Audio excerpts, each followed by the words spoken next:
Taimyik Valkisen. El hombre, Dios y el universo. Capítulo 20. La gran ilusión o Maya. Parte 1. Según las más elevadas concepciones de la filosofía hindú, el universo manifestado no es sino producto de la ideación divina, y el mundo individual de las almas el resultado del impacto de esta ideación divina sobre las mentes individuales. La ilusión que está implícita cuando consideramos nuestro mundo divino, se llama Maya. La mayoría de quienes han estudiado esta doctrina piensan que se trata tan solo de una ingeniosa hipótesis adoptada en consonancia con algunas de las doctrinas trascendentales del hinduismo, las que son también generalmente consideradas como temas de especulación filosófica. No advierten que la ilusión interpenetra toda la vida humana y es nuestra falta de discriminación o aviveka la que nos impide hacernos conscientes de ella. Y si ellos son lo suficientemente obcecados, piensan que es absurdo imaginar que vivimos en un mundo de ilusiones. ¿Acaso el mundo que nos rodea no está formado de objetos sólidos tangibles? ¿No hay leyes definidas que gobiernan el comportamiento de esos objetos? ¿No ha conquistado el hombre, en cierta medida, a la naturaleza y creado todas estas maravillosas invenciones? Seguramente, es un extravío suponer que todo este mundo patentemente real que nos rodea exista en el marco de una gran ilusión impuesta, desde afuera o desde adentro, al hombre. Esta argumentación es realmente muy plausible, y el hombre ordinario se excusa de aceptarla y continúa viviendo su vida ligada a la ilusión como si fuera la única vida real en la existencia. Sin embargo, toda esta argumentación empieza a crujir y a desintegrarse cuando examinamos los hechos basados en el conocimiento científico, y sometemos a prueba los fenómenos de la vida humana con una inteligencia aguda. Entonces estaremos en condiciones de ver, al menos intelectualmente, que estamos envueltos por todas partes en ilusiones del mayor tamaño y realmente no somos conscientes de ellas. Podremos no entender la doctrina de Maya, pero al menos podemos comprender las ilusiones mentales ordinarias, y si vemos que estamos envueltos en ellas, el terreno estará preparado para pensar un poco la doctrina de Maya con una mente abierta. Examinamos primeramente algunas de las ilusiones evidentes en las que estamos envueltos y de las cuales somos benditamente inconscientes. Quisiera tratar en primer lugar unas pocas ilusiones que el conocimiento científico ha contribuido a revelar. El hombre moderno se inclina generalmente a pensar que los hechos no son hechos hasta que no llevan el sello de la aprobación científica. Es una ironía del destino que la ciencia, que ha establecido los fundamentos del materialismo moderno, ha proporcionado también aquellos hechos que han demolido realmente al materialismo científico. Los científicos podrán no darse cuenta de esto, pero ello es así porque su concepción es puramente intelectual, careciendo de aquella inteligencia que proviene de la luz de Buddhi. Comenzaré con algunos hechos que nos proporcionan los astrónomos. En primer lugar, comencemos por el universo físico que ellos han estudiado tan completamente con ayuda de sus poderosos telescopios. Están orgullosos del conocimiento obtenido de esta manera, y en un sentido, es una conquista notable. Pero en otro sentido, aparenta ser un chiste cruel de la naturaleza. Veamos por qué. La astronomía presume darnos una imagen del universo físico que nos rodea. Ha demostrado que es mucho más vasto y poblado que lo que parece cuando miramos el cielo por la noche.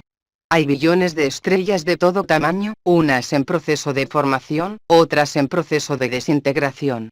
Las distancias que nos separan de ellas son estupendas. El telescopio de 100 pulgadas del Monte Wilson puede fotografiar estrellas a 500 millones de años luz de distancia. El telescopio de 200 pulgadas del Monte Palomar puede fotografiar estrellas a 1000 millones de años luz de distancia. La estrella más cercana de una galaxia que no sea la nuestra se encuentra a millones de años luz. Un año luz es la distancia que recorre la luz a la velocidad de 300.000 kilómetros por segundo. Podemos, así, comprender las tremendas distancias que separan a las estrellas entre sí y de nosotros. Los astrónomos nos están dando, ciertamente, hechos científicos, porque se supone que los telescopios y las cámaras de fotografía no mienten. Pero, ¿cómo son estos hechos que nos dan? Nos dan estos hechos una imagen del universo físico tal como existe al presente. De ningún modo. Si la luz toma millones de años en llegarnos desde la mayoría de las estrellas, entonces la imagen del universo físico que la astronomía nos presenta no es la imagen del universo tal como él existe al presente, sino como ha sido hace millones de años. Lo que el universo es ahora, no será conocido de aquí a millones de años. Aun cuando miramos al cielo por la noche, y a ojo desnudo, no vemos a ninguna estrella tal como es al presente, porque la luz que nos está alcanzando en ese momento ha dejado la estrella más cercana hace alrededor de 50 años. Por lo tanto, todo cuanto conocemos, toda la galaxia de que formamos parte y lo único que vemos de noche, con excepción de nuestro Sol, puede muy bien haber desaparecido ya hace largo tiempo sin que lo sepamos. Las ondas luminosas que han partido de las estrellas en esta galaxia continuarán llegando a Tierra y burlando a los astrónomos, quienes estarán observando y fotografiando esas estrellas que hace ya mucho que han dejado de existir. Uno tiene que encarar estos hechos inteligentemente y con mente abierta para darse cuenta de la gran ilusión en que estamos envueltos con respecto al universo físico que presumimos conocer también y que los astrónomos proclaman revelarnos con toda la certidumbre y exactitud de la investigación científica. Pasemos ahora del dominio de lo infinito al de lo infinitesimal. También aquí la ciencia es quien nos ha revelado la gran ilusión bajo la cual vivimos nuestras vidas. Lo que se nos aparece como los objetos sólidos y tangibles que nos rodean, están compuestos de átomos y de moléculas y vibraciones actuando entre ellos y los átomos y moléculas que componen nuestros órganos de los sentidos. Los átomos y las moléculas son prácticamente espacio vacío. La cantidad real de materia en estos objetos es extremadamente pequeña. Se ha calculado que si se eliminara todo el espacio vacío en las moléculas y átomos que componen un cuerpo humano, el cuerpo quedaría reducido a una mera mota de polvo, tan pequeña que solo sería visible mediante una lente de aumento. De modo que es debido en su mayor parte a los movimientos de puntos a velocidades inimaginables en el espacio los que está en la base de este mundo físico, aparentemente sólido, tangible y evidentemente real, que nos rodea, de modo que el mundo material, en el sentido en que lo entendemos, no existe en absoluto. La física moderna ha ido aún un paso más allá en la demolición de la base material del universo físico y, a la luz de las últimas teorías, la concepción de la materia como consistente de átomos y moléculas parece casi obsoleta. Lo mejor que puedo hacer, con relación a esto, es citar el último párrafo del capítulo 3 del libro El misterioso universo de Sir James Jeans. Para resumir los resultados de este capítulo y el precedente, la tendencia de la física moderna es resolver todo el universo material en ondas, y nada más que ondas. Estas ondas son de dos clases: ondas envasadas a las que llamamos materia, y ondas no envasadas a las que llamamos radiación o luz. El proceso de aniquilación de la materia es el de desenvasar las ondas energía de la materia y dejarlas libres para atravesar el espacio. Esta concepción reduce todo el universo a un mundo de radiación, potencial o existente, y no resultará ya sorprendente que las partículas fundamentales de las cuales está compuesta la materia exhiban muchas de las propiedades de las ondas. A la luz de las afirmaciones anteriores de un distinguido hombre de ciencia, es difícil eludir la conclusión de que el materialismo científico de cuño ortodoxo está muerto, y de que estamos cara a cara con un misterio de naturaleza muy profunda. Estamos mucho más cerca del punto de vista oculto de un universo basado en la vibración o nada, que solo unas décadas atrás era considerada fantástica por los modernos profesores y científicos orientales. No estamos aquí ocupándonos del materialismo, sino de la gran ilusión en que estamos envueltos respecto de la naturaleza de los objetos físicos, que nosotros tomamos como tan reales y entre los que pasamos nuestras vidas. Si el universo físico carece de una base material o substancial, si está basado solamente en ondas y nada más que en ondas, de acuerdo con la física moderna, ¿cómo es que vemos este maravilloso mundo de formas, colores, sonidos, etc., que nos rodea? La ciencia no tiene respuesta a este interrogante, porque no reconoce la existencia de los mundos más sutiles de la mente y la consciencia ocultos detrás del mundo físico de átomos, moléculas y ondas. El hecho de que la ciencia no tenga respuesta a esta muy pertinente cuestión, y lo que es más asombroso, que no esté interesada en ello, demuestra cuán totalmente ininteligente, estrecha y unilateral es su acercamiento al problema de la vida. Sería difícil de creer si no existiera el hecho de que un gran número de gente lo suficientemente inteligente como para producir una radio, un aeroplano o una nave espacial, carezca tanto de una inteligencia real como para permanecer completamente imperturbables cuando ante su vista, el mundo material sobre el cual han edificado su filosofía desaparece en la nada, al quedar reducido a meras ondas en el éter. Ni siquiera preguntan de dónde proviene el mundo aparentemente real que los rodea, si es que no hay nada material que lo integre. Persiguen su meta de investigar este mundo fantasmagórico consistente en ondas y nada más que ondas.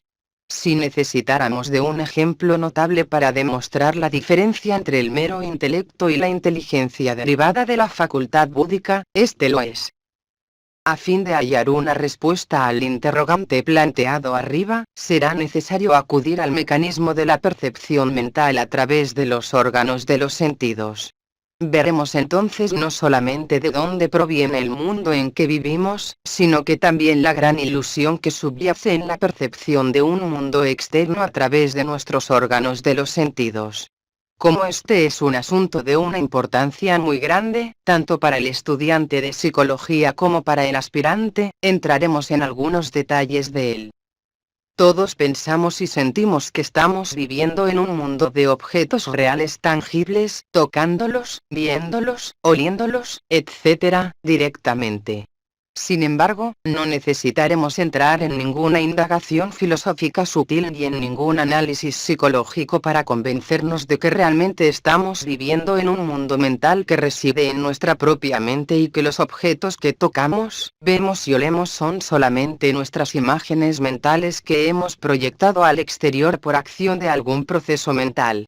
No hay duda de que estas imágenes mentales son estimuladas en nuestra mente por algunos agentes externos ajenos a la mente, pero el primer hecho importante que debemos advertir es que lo que percibimos son nuestras propias imágenes mentales y no los objetos externos por los cuales las tomamos. Solamente hay átomos, moléculas y vibraciones interactuando mutuamente, como hemos visto arriba. Aclaremos este punto mediante un ejemplo concreto. Supongan que tienen una naranja en su mano. La huelen, la ven, la sienten, y piensan naturalmente que están en contacto con una naranja real. Pero ¿cuáles son los hechos científicos involucrados en el fenómeno? Las vibraciones luminosas de la llamada naranja inciden en el ojo, son llevadas por los nervios al correspondiente centro cerebral y producen en la mente la imagen visual de una naranja. El objeto que ha producido esta imagen no tiene ni forma ni color. Es un mero agregado de un cierto número de átomos y moléculas que reflejan los rayos de luz que inciden sobre él. Son estos rayos reflejados o vibraciones las que caen sobre la retina y son llevadas por los nervios al centro cerebral. Análogamente con las demás impresiones sensoriales que provienen de la naranja, son meramente vibraciones que inciden sobre el órgano del sentido correspondiente y producen en la mente impresiones que no existen en el objeto en sí. Nuestra imagen mental de la naranja contiene esas diferentes componentes sensoriales proporcionadas por los diversos órganos de los sentidos y sintetizadas por la mente en una sola imagen compuesta. De modo pues que es necesario tomar conciencia de la primera verdad o ilusión de la percepción sensorial, que lo que percibimos fuera no son los objetos externos a nosotros, sino imágenes mentales en nuestra propia mente producidas por un mundo externo constituido meramente por átomos, moléculas y vibraciones. El segundo punto que debemos tomar muy cuidadosamente en cuenta es que los diferentes componentes de la imagen mental, esto es, forma, color, etc., producidas en la mente son proporcionados por la mente y no derivados de los objetos externos. El objeto tan solo envía ciertos tipos de vibración a nuestros órganos de los sentidos y estos estimulan las correspondientes impresiones sensoriales en la mente. Es la mente la que crea de sí misma todas las impresiones de forma, color, etc. Las moléculas de azúcar no poseen ninguna cualidad de dulzura. Las moléculas de clorofila no son verdes. Las moléculas de cloroformo no contienen ningún olor. Los átomos de oro no son amarillos. Todas estas cualidades son proporcionadas por nuestra mente. Como las impresiones de nuestra mente no son sino un agregado de 5 clases de impresiones sensoriales, se sigue que el objeto que vemos en el mundo externo independiente de nosotros no es sino un producto de nuestra propia mente estimulado por el agente estimulante externo y desconocido. A este objeto externo estimulante lo he llamado desconocido intencionalmente. Si bien consideramos a los objetos en el mundo externo constituidos de átomos y moléculas, no sabemos en realidad qué son los átomos y moléculas. De acuerdo a la cita de James anteriormente dada, la materia no es sino radiación envasada, lo que equivale a decir que no sabemos qué es. El hecho de que los objetos que creemos que vemos en el mundo externo sean productos de nuestra propia mente, bajo la forma de imágenes mentales, se confirma por el hecho de que podemos reproducirlas de memoria. Un artista altamente imaginativo puede forjar una imagen mental de memoria que no ha de diferir apreciablemente de la imagen mental producida por contacto directo con el objeto. No solamente podemos evocar un objeto en la memoria, sino construirlo mediante el poder de nuestra imaginación, sin apoyo alguno externo a la mente. Podría argumentarse que en tales casos los diversos elementos o constituyentes de la imagen son derivados separadamente de contactos sensoriales previos y que la mente solamente se limita a reunirlos en una nueva combinación, pero esto no anula el hecho de que el objeto en la mente sea de origen puramente mental.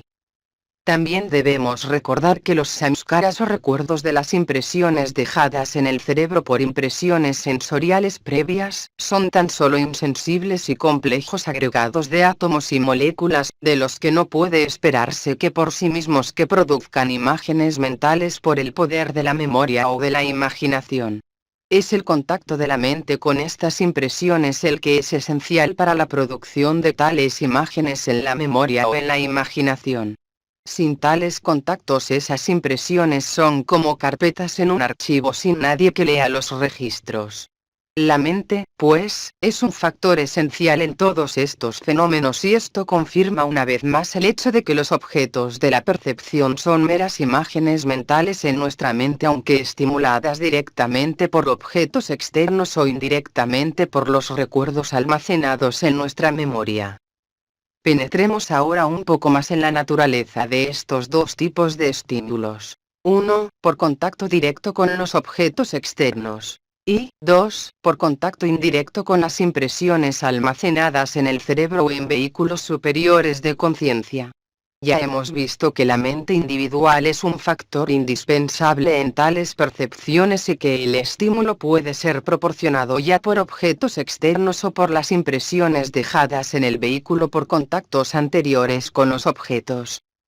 Sin embargo, un análisis más ceñido mostrará que estas dos fuentes no bastan para todas las imágenes mentales y experiencias producidas en la mente. Ellas son, ciertamente, la fuente de las imágenes mentales en las primeras etapas de la evolución, pero a medida que la mente se desarrolla, puede actuar independientemente de dichas fuentes y crear, por así decir, desde dentro de sí misma y totalmente, nuevas clases de experiencias. Es difícil analizar y separar estas experiencias originadas en el interior de la mente de las que tienen su origen fuera de ella, pero quienquiera que haya meditado un tanto acerca de la actividad de la mente y tratado de sumergirse en sus más profundos rincones, advierte poco a poco que la mente contiene todo potencialmente en sí misma y puede crear cualquier cosa desde dentro, a medida que se desarrolla el poder de profundizar. La dependencia de la percepción sensorial directa y de las impresiones dejadas por experiencias anteriores se verifica tan solo en las etapas iniciales del desarrollo mental y cuando este desarrollo ha alcanzado cierto nivel, puede prescindirse de ellas en gran parte. El prativajñana o percepción no instrumental, como se la llama en los Yoga Sutras, señala claramente en esa dirección y demuestra que la mente, en su naturaleza esencial, es independiente de los sentidos y de los objetos externos y solo los necesita en las primeras etapas de su crecimiento. A menudo se ve, en el estudio de los procesos evolutivos, que ciertos órganos u otros factores aparecen en cierta etapa del proceso para ayudar al desarrollo de ciertas facultades de la mente o del cuerpo, y cuando estas facultades se han desarrollado suficientemente, los órganos o factores se hacen más o menos redundantes y entonces, o son descartados o son relegados para otra función. En la psicología del yoga, los sentidos son considerados como meros instrumentos de la mente, la prolongación de la mente a lo largo de varios canales de comunicación separados, o tentáculos mediante los cuales entra en contacto con el mundo externo o lo afecta. Esta concepción de la mente y los sentidos, que está mucho más cerca de la realidad que la que considera a las sensaciones como la realidad básica y a la mente como un producto de las sensaciones recibidas mediante los órganos de los sentidos.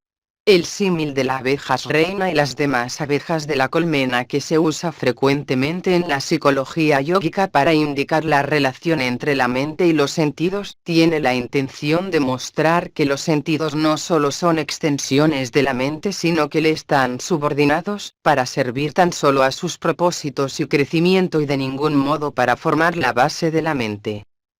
Si los sentidos y los órganos de los sentidos son considerados a la luz de aquella concepción, lograremos una visión más correcta de la mente y, por consecuencia, una concepción más correcta del universo, por cuanto éste se basa en aquella.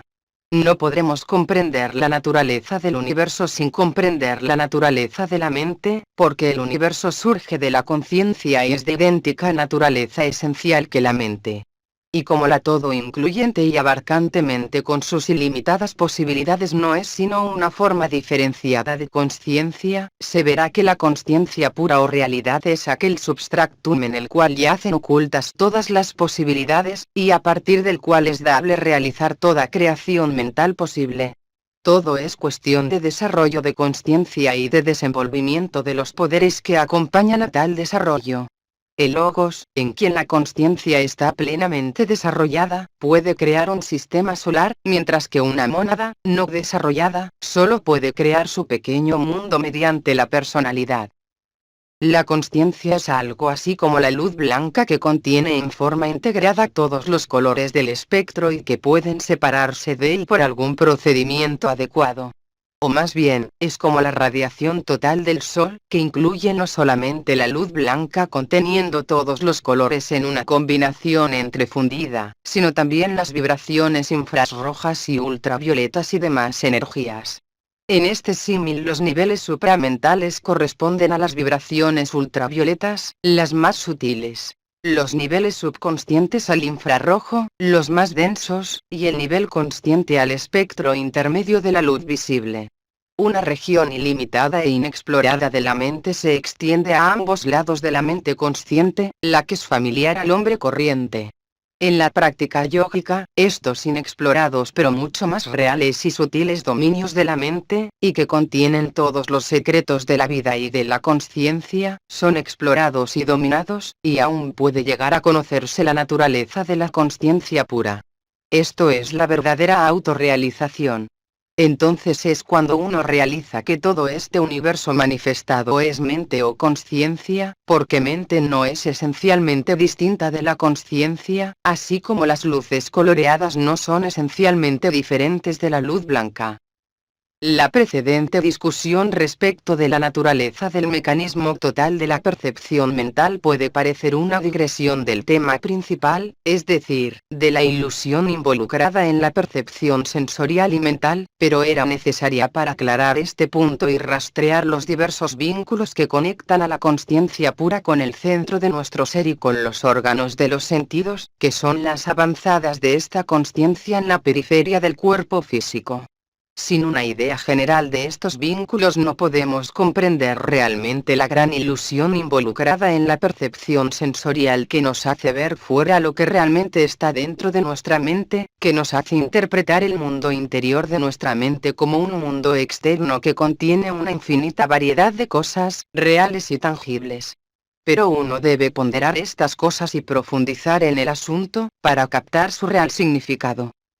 Uno podría formularse una pregunta muy pertinente. ¿Qué decir acerca del mundo de átomos y moléculas, o cualquiera sea la base del mundo físico externo, el cual estimula la formación de las imágenes mentales mediante el instrumento de los órganos de los sentidos? ¿Cuál es la naturaleza de este mundo y cuál es su origen? Porque un mundo tal ha de existir, cualquiera sea su naturaleza, si produce imágenes mentales en las mentes de todos los individuos que viven en él, y especialmente, porque origina muchas experiencias comunes a todos. Todos vemos al sol elevarse todas las mañanas por el este. Todos experimentamos su calor cuando exponemos nuestros cuerpos a sus rayos. La pregunta formulada arriba es una pregunta muy importante, pero no viene a propósito con nuestro tema presente, y no entraremos aquí en él. Este interrogante incluye el problema más fundamental de la filosofía, o sea, la relación entre la realidad, la consciencia, la mente y la materia, y que será considerada más adelante, en la parte 2. Por el momento aceptemos que existe un mundo externo a nuestra mente que origina en nuestras mentes nuestras experiencias comunes, y dejemos sin responder, también por ahora, la cuestión de su naturaleza. Capítulo 21. La gran ilusión o maya. Parte 2. En el capítulo anterior hemos discutido algunas de las ilusiones en que nos encontramos involucrados y de las cuales somos totalmente inconscientes. Estas ilusiones pueden considerarse de naturaleza objetiva, esto es, ellas consisten en ver cosas que no existen de la manera como las vemos. Por ejemplo, creemos que vemos al universo físico actual cuando dirigimos nuestra mirada hacia las estrellas del cielo nocturno, pero lo que realmente estamos viendo es el universo tal como existía hace miles y millones de años, porque la luz con cuya ayuda vemos las estrellas, partió de esas estrellas hace miles y millones de años y ha estado viajando constantemente desde entonces, a través del espacio vacío, hasta llegarnos ahora a nosotros. ¿Y desde cuándo los astrónomos han estado haciendo observaciones? Desde hace unos 200 años. Y sin embargo se jactan de conocer el universo físico y de que están por resolver sus grandes misterios. Además, pensamos que vemos los objetos sólidos tangibles, con forma, color, dureza, etc., que nos rodean, pero ¿qué son ellos? Solo átomos y moléculas que son prácticamente espacio vacío con algunos pocos puntos moviéndose a velocidades inimaginables y sumamente separados entre sí. Seguramente que nadie argumentará que no todos estamos envueltos en ilusiones de las más baratas, aunque inconscientes de ellas. Estas cosas no están basadas en especulación de filósofos o en doctrinas del ocultismo que nadie puede encarar. Están basadas en hechos científicos concretos, tan concretos como pueden serlo los hechos. Ahora tomemos en consideración la ilusión del placer derivado del contacto con objetos externos. Cualquiera que posea conocimientos elementales de fisiología sabe que este placer se experimenta debido a corrientes nerviosas surgidas en nuestro propio cuerpo por variados cambios químicos inducidos por estimulantes externos o estados psicológicos interiores. Por ejemplo, cuando comemos cualquier alimento y lo saboreamos, los productos químicos presentes en los jugos afectan las papilas gustativas y los nervios susceptibles a los olores, y estos originan ciertas sensaciones que son transportadas por los nervios a los correspondientes centros del cerebro, hasta que finalmente la mente deviene consciente de la sensación.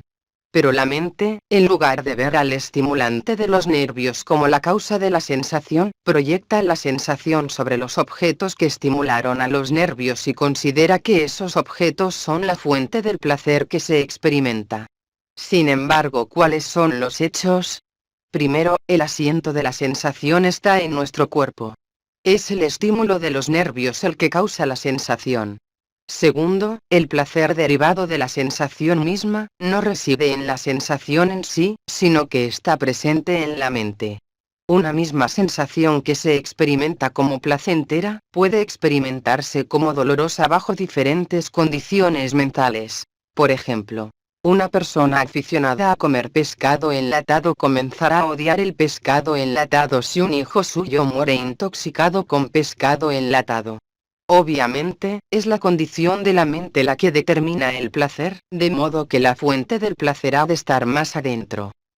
Este hecho se nos hace claramente aparente cuando comenzamos a observar y estudiar nuestra mente.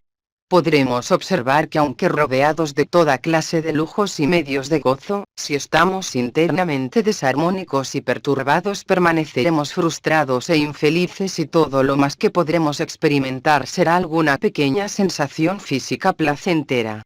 Sin embargo, si purificamos y armonizamos la mente y la ponemos en sintonía con nuestra naturaleza superior, entonces todas estas cosas externas pueden quedar fuera de nuestro alcance y sin embargo todavía sentiremos que actúa en nosotros una fuente de gozo, permanentemente espontáneamente.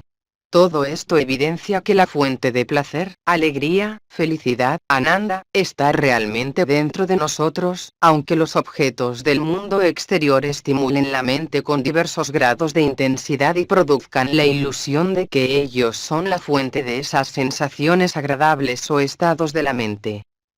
Pese a todo, ¿cómo corremos todavía tras toda clase de objetos con la esperanza de extraer de ellos cualquier minúscula sensación placentera que sean capaces de rendir en los niveles físico, emocional o mental? Millones de criaturas vivientes están siendo sometidas a toda clase de crueldades y carnicerías para proporcionar momentáneas y agradables excitaciones a nuestros paladares. Millones de inocentes criaturas son cazadas y sufren horrible muerte para que su piel pueda proporcionar una pequeña sensación de agradable calor y suavidad alrededor del cuello de damas a la moda.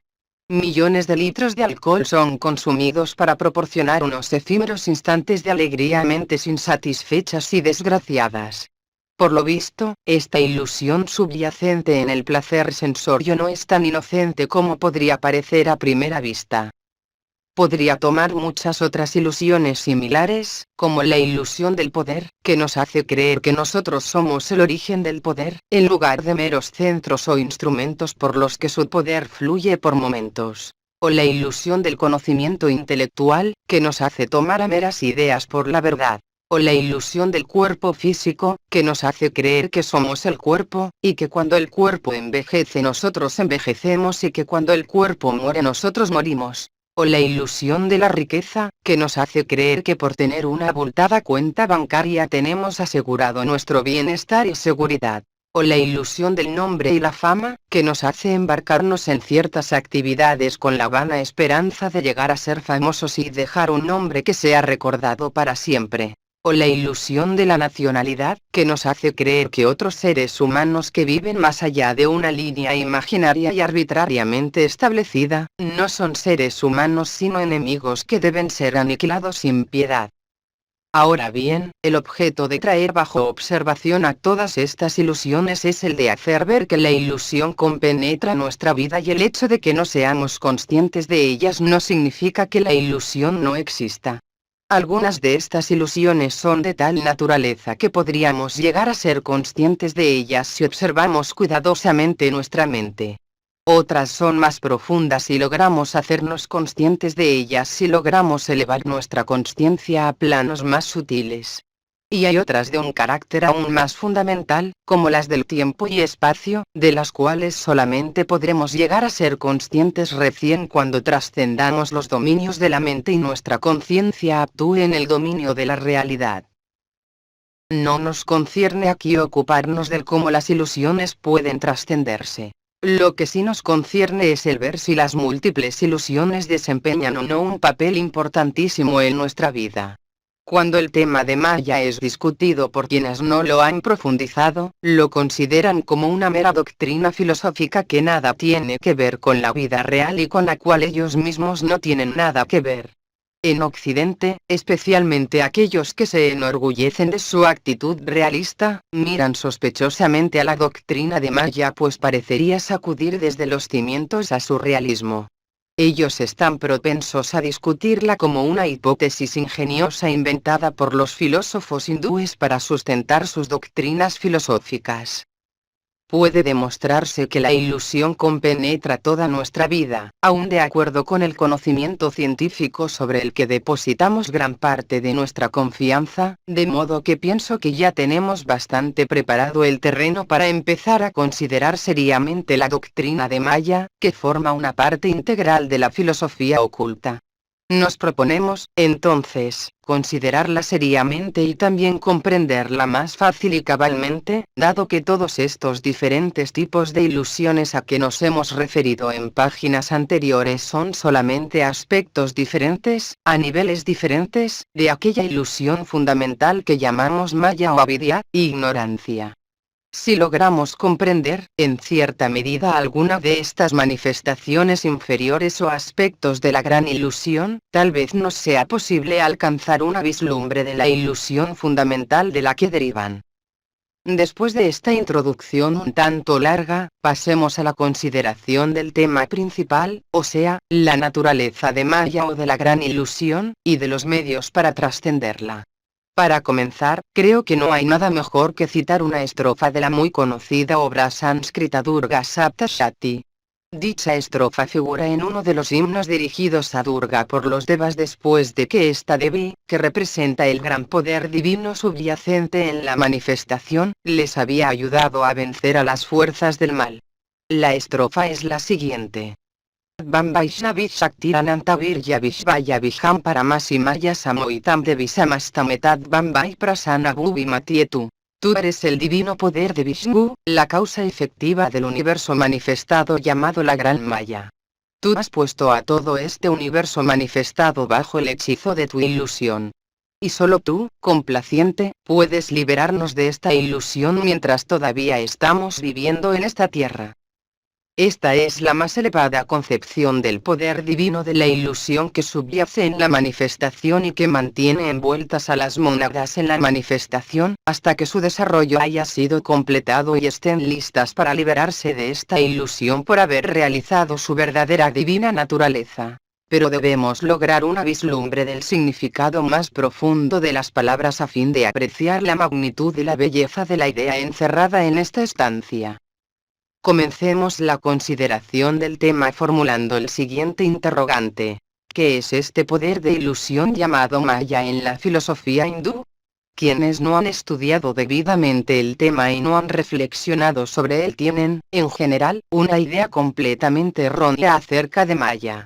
Piensan que significa que el mundo en que viven es algo irreal, como un sueño, y que no hay nada real que corresponda a las imágenes mentales que se producen en la mente del individuo que percibe este mundo objetivo. Esta no es, en absoluto, la concepción de Maya de la filosofía hindú. El ejemplo trillado de ilusión que se acostumbra a dar es el confundir en la obscuridad una soga con una serpiente. Este ejemplo es muy adecuado y proporciona una idea correcta acerca de la ilusión involucrada y por eso es que ha sido utilizado desde hace miles de años. La idea esencial encerrada en la concepción de Maya es la de estar viendo una cosa incorrectamente, o tomarla como siendo lo que en realidad no es. Ahora bien, como en el ejemplo, cuando alguien toma una cuerda por una serpiente en la obscuridad, no es que no haya nada correspondiente a una serpiente que está presente en su mente por un instante. Hay algo, y es la cuerda que ha producido la falsa impresión de una serpiente. La ilusión consiste en tomar a una cuerda inofensiva por una mortífera serpiente. Si viéramos a la cuerda como una cuerda, la veríamos correctamente y no habría ilusión.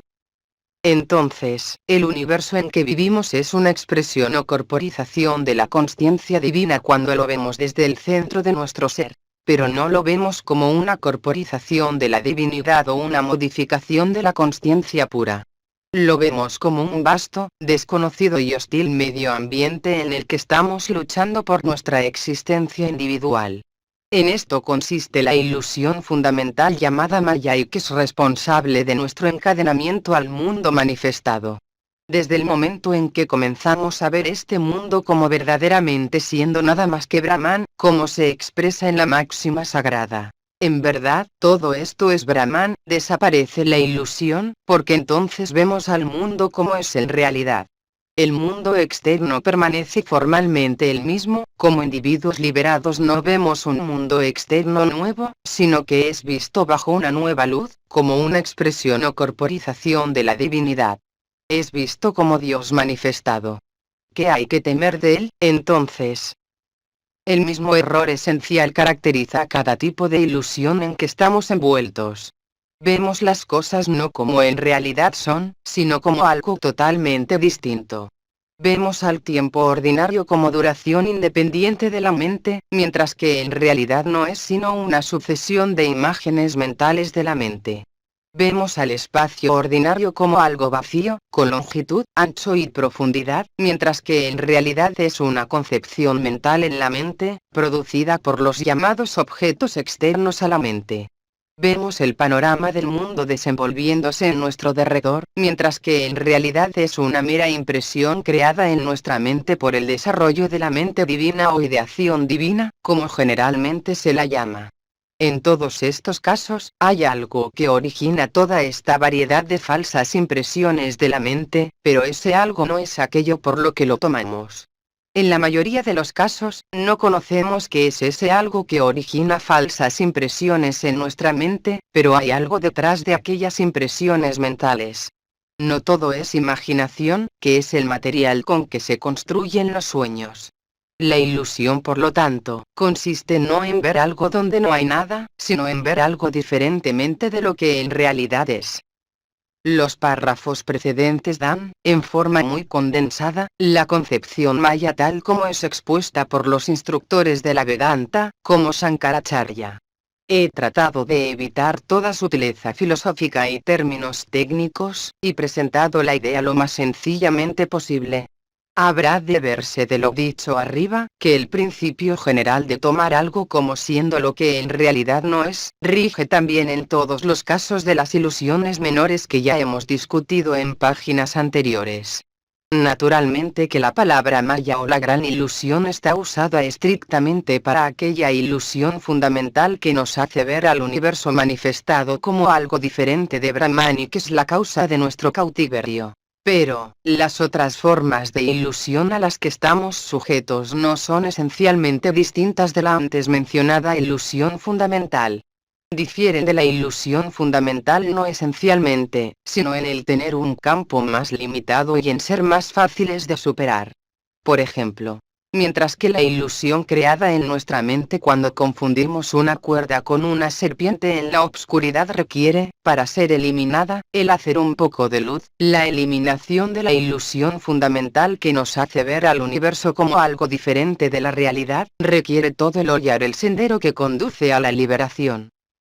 También cabe aquí señalar que no se requiere ningún cambio material externo o interno en nuestro desechar cualquiera de estas ilusiones.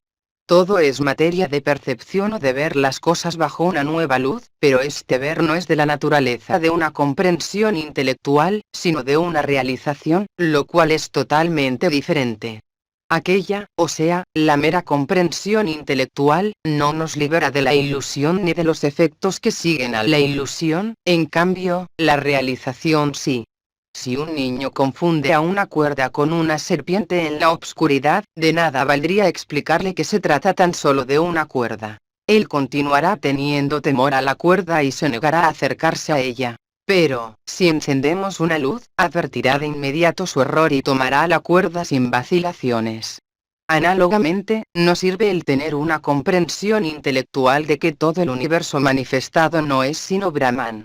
Seguimos teniendo miedo a la muerte, a la vejez y al sufrimiento en sus varias formas. Todavía seguimos esforzándonos tras fines individuales y luchando por nuestra existencia separada. Todavía mantenemos una concepción estrecha del mundo, pero un Jivanmukta, que sabe que todo es Brahman, elimina completamente al temor. La muerte, la vejez y el sufrimiento pierden sentido para él, que ya sabe que ellos afectan solo a los vehículos, pero que él no es afectado absolutamente nada por ellos. Ya no conserva fines individuales. Su visión se ha hecho universal. Todo esto es posible porque ha realizado la verdad de su divinidad y de su unidad con Dios, y ya su conocimiento no es meramente intelectual. Así, pues, toda esta comprensión intelectual que estamos tratando de lograr con relación a estas verdades fundamentales debe ser considerada tan solo como una señal indicadora o una etapa en nuestro viaje hacia nuestra meta final. Ella no debería engendrar complacencia, sino que debería hacernos intensificar nuestros esfuerzos para transmutar nuestra comprensión intelectual en realización de estas verdades, que son diferentes aspectos de la verdad una. Como estamos considerando a la gran ilusión como un instrumento de la manifestación, detengámonos un momento en la función de Maya en la manifestación, y en la manera en que se ejerce esta función. Además, debo señalar que esta es realmente una cuestión más allá del alcance del intelecto, porque solamente quien haya trascendido Maya puede saber qué es y cómo actúa. Cuando tratamos este asunto en el plano intelectual estamos, por así decirlo, mirando el problema desde abajo o desde este lado del velo que separa lo irreal de lo real. Solo podemos saber cómo aparece al intelecto a la luz del conocimiento que el ocultismo ha puesto a nuestra disposición. Una función obvia de Maya es posibilitar a las mónadas el descenso a los planos inferiores de la manifestación y, después de haber atravesado el ciclo evolutivo, emerger de estos planos como individuos autorrealizados que no solo están conscientes de su naturaleza y metas divinas, sino que también pueden actuar en, y son amos de, los planos inferiores a través de los cuales ellos han evolucionado. Parecería que todo el proceso de la evolución en los planos inferiores es una parte necesaria de su desarrollo, si bien el por qué debe ser así no puede ser captado por el intelecto, pues forma parte del misterio final de la vida humana. Sin embargo, tal vez podamos comprender, en cierta medida, el por qué ha de ser necesario al poder divino de la ilusión actuar a fin de que las mónadas puedan descender de los planos superiores y atravesar todo el ciclo evolutivo. A fin de comprender cómo Maya sirve como un instrumento de manifestación, recordemos primeramente y en forma breve, unos pocos hechos del ocultismo conectados con el descenso de las mónadas a los planos inferiores.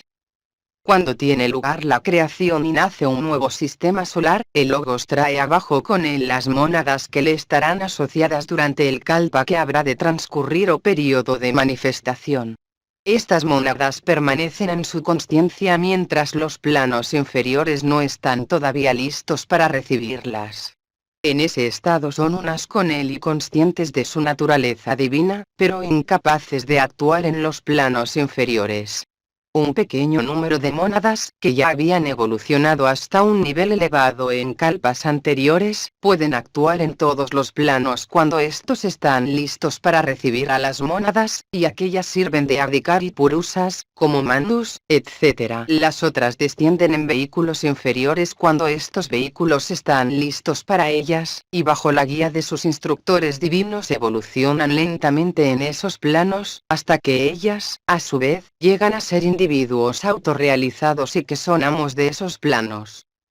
Ahora surge la pregunta: ¿por qué las mónadas, que están viviendo en los planos divinos unificadas con el Logos y por lo tanto conscientes de su naturaleza divina y bienaventurada, descienden a los planos inferiores para sobrellevar las limitaciones y sufrimientos que la evolución en los planos inferiores indudablemente implica? Como la compulsión exterior parece no tener cabida en el esquema de la evolución espiritual y el hombre parece destinado a ser perfecto por elección interna más que por compulsión exterior, el poder divino de la ilusión parece ser usado para inducir a las mónadas a descender hacia los planos inferiores, y como resultado de esa ilusión, nace el deseo, dentro de ellas, de tener experiencias en esos planos inferiores. Es este deseo, que se designa con la palabra Trishna en el budismo, el que las envuelve en la evolución en los 5 planos inferiores, y que continúa manteniéndolas en la esclavitud hasta que se haya alcanzado el propósito de la evolución, es decir, que hayan llegado a hacerse perfectas, dueñas de los planos inferiores y preparadas para reunirse otra vez con la consciencia divina como individuos auto-realizados y autodeterminados. Así, Maya tiene que ser considerada no como un poder arbitrario que utiliza Dios para extraviarnos, sino como una fuerza necesaria que ha de ser ejercida para posibilitar nuestra evolución y perfección. De otro modo, ¿cómo íbamos a descender desde aquellos planos divinos, en los que reina la bienaventuranza, hasta estos planos inferiores en los que hay tanta miseria y sufrimiento? ¿Y quién emprendería tantas actividades como son necesarias para el desarrollo de nuestras facultades? Podría preguntarse, ¿cómo puede Dios ejercer esta clase de poder sobre una cantidad tan grande de individuos que evoluciona en su sistema solar? Que el poder de la ilusión se puede ejercer es un hecho bien comprobado. Cientos de hipnotizadores están usando rutinariamente este poder, especialmente en el campo de la medicina. Ellos hacen ver y sentir a sus sujetos todo lo que ellos quieren que vean y sientan. El poder de ilusión puede ejercerse más general y efectivamente en los planos sutiles. En efecto, todo neófito que comienza a actuar en los planos sutiles tiene que aprender a distinguir las realidades de las ilusiones creadas por los hermanos de la sombra, y precaverse contra estas ilusiones. Si individuos corrientes pueden ejercitar el poder de ilusión en pequeña escala, ¿por qué no habría de ser posible para el Señor de un sistema solar ejercitarlo en gran escala? En efecto, cada poder que encontremos presente en un microcosmos, está presente en forma ilimitada en el macrocosmos. Sí, no hay nada de increíble en este gran poder de ilusión que el Logos ejercita de diversos modos. Este poder se ejerce no solamente de modo general, como hemos visto arriba, sino que también en ocasiones especiales, cuando las fuerzas del mal salen de control y quienes son centro de malas influencias y perturbaciones son tentados hasta su propia destrucción, por toda clase de ilusiones creadas en su mente. Los Puranas están llenos de relatos alegóricos que ilustran el ejercicio del poder divino de la ilusión de esta manera. Sin embargo, no debemos interpretar literalmente estos relatos para no antropomorfizar a Dios. Tampoco estas historias quieren significar que Dios está vigilando a los seres humanos y estableciendo medios especiales para originar la destrucción de todas las cosas que estén fundadas en la injusticia o dharma. La destrucción final de todo este mal se produce automáticamente por el progresivo anublamiento de buddhi o facultad discriminativa que conduce al malhechor a actividades que son autofrustrantes y autodestructivas. Como el universo está basado en la verdad y en la justicia, el fracaso de lo falso e injusto es inherente a la naturaleza misma de las cosas y es causado por la naturaleza a su debido tiempo.